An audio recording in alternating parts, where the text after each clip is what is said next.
Yo, what's up, everybody? Welcome back to another Chubbs Reviews, where I bring a review every Monday, Wednesday, and Friday. And today we're gonna be talking about Middle Earth: Shadow of Mordor. It is the first Middle Earth Shadow of game of two out there. It is a Lord of the Rings basically game set like 100 or thousands of years before the Lord of the Rings movies.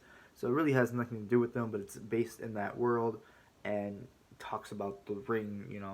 There's another ring in the world, and there's orcs and stuff like that. And this game has been out for a while. I'm obviously late to it, but I recently played it. It was a lot quicker to play through than I thought.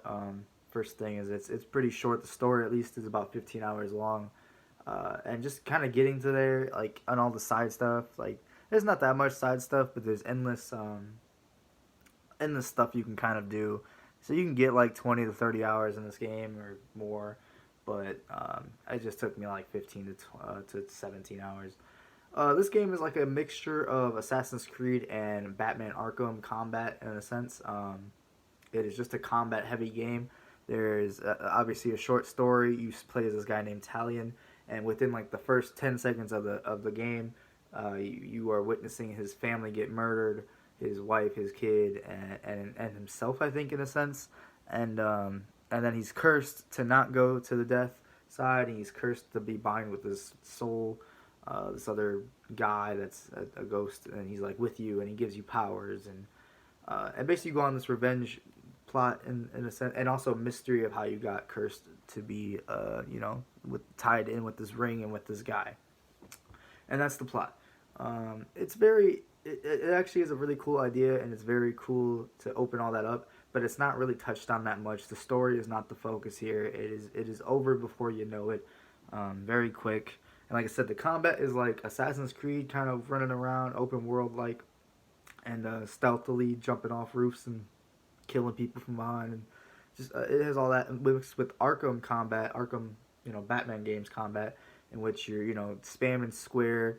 An enemy tries to hit you, you have a counter button, and you have a jump over somebody's button, and you have like a stun button. Those are literally all for the same thing from Batman Arkham games. I actually might play Arkham Knight next, so catch out for that review. But anyway, this game also reminds me a lot of Ghost of Tsushima that just came out. Obviously, this game came out like 7 years ago, but it has the fear mechanic and slaughtering people. It's a lot like Batman Arkham Combat, but you actually kill people. It's with swords and bows, and you cut people's heads off. And I never get tired of seeing the animation of this game. That this game's just like Ghost of Tsushima. The combat carries this game. It is tons of fun. You get these bows, and you can slow down time. You got this focus energy, and you got really cool skill trees. I like most of the skills in the skill trees. You're leveling up good. They also have the Nemesis system in this game. This game is known and famous for the Nemesis system, which is basically like the orcs have like a hierarchy of like five war chiefs, and then there's some captains and bodyguards and so on and so forth. And you can pick those people off, and you have to kill up to the higher ranks, and you could take out their bodyguards and before you even fight them. And then once you fight those people, if you kill them, the war chiefs or anyone and a captain or something, you might see them again later in the game, and they'll remember you killing them, and they'll mention it, and they'll also have like the scars from the battle. Like if you cut and burn them, they'll have a burn or a scar somewhere in their head, um, or or if they kill you, they'll level up and they'll get stronger, and then they'll also talk shit the next time you fight them. Or if you run away from them, they'll talk shit the next time you see them, and it's just all types of stuff can happen. And your name gets out there more and more, and you become the Shadow of Mordor. They don't really call you that, but you're basically the Death Walker of Mordor. You're kind of this guy going out, taking back Mordor over from the orcs. Um, Along with your revenge story. And like I said, I love the combat in this. Very smooth kills and finishers. Kind of makes you think a little hard on some of the harder guys that are immune to stuff. That's another thing too. Is each individual captain and all that and war chief have so many different stats to them. You can check out all their weaknesses by doing getting intel and information on them from people you can convince to join your side. And this game's combat and Nemesis system is so deep, I cannot explain it. And the game is worth playing just to try out the Nemesis system alone.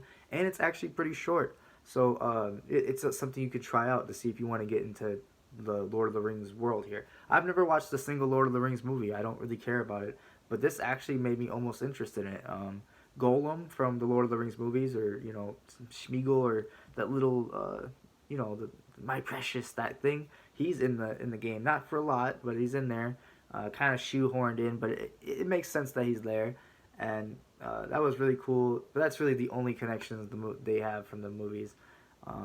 So it was just cool to see this world for a newcomer. I actually enjoyed the world. The graphics are okay. The orcs look awesome. Each individual orc looks completely different and just disgustingly badass, But the world itself is always dark and depressing. Like, it's very dark. Like, trying to watch this shit on YouTube or Twitch or something, it is hard to see. um, I guess not for a player, but it's very dark and gloomy, and the world ain't nothing to be uh, blown away by. But anyway, I did enjoy this game. Sometimes you feel a bit overwhelmed and overran, but things will work out. It's fun. It's the Nemesis system. I actually do recommend this game for cheap if you can get it for like $15 or less. Because like I said, it's a short game, but it's tons of fun, and you can stretch out the longevity if you wanted to. But anyway, guys, thank you guys so much for watching. My final verdict on this game is gonna be an 8 out of 10. It just fits that really good point. I could see why it's Shadow of War, or Shadow of Mordor Game of the Year edition. Because it probably was really good. It was even better when it came out, and it's still good today. So yeah, I'll probably play Shadow of War next, not next, but here soon. So yeah, stay tuned for that. Thank you guys so much for watching again, and just being here with me. I really do appreciate all the content and feedback. And yeah, I'll see you guys next video. Peace out.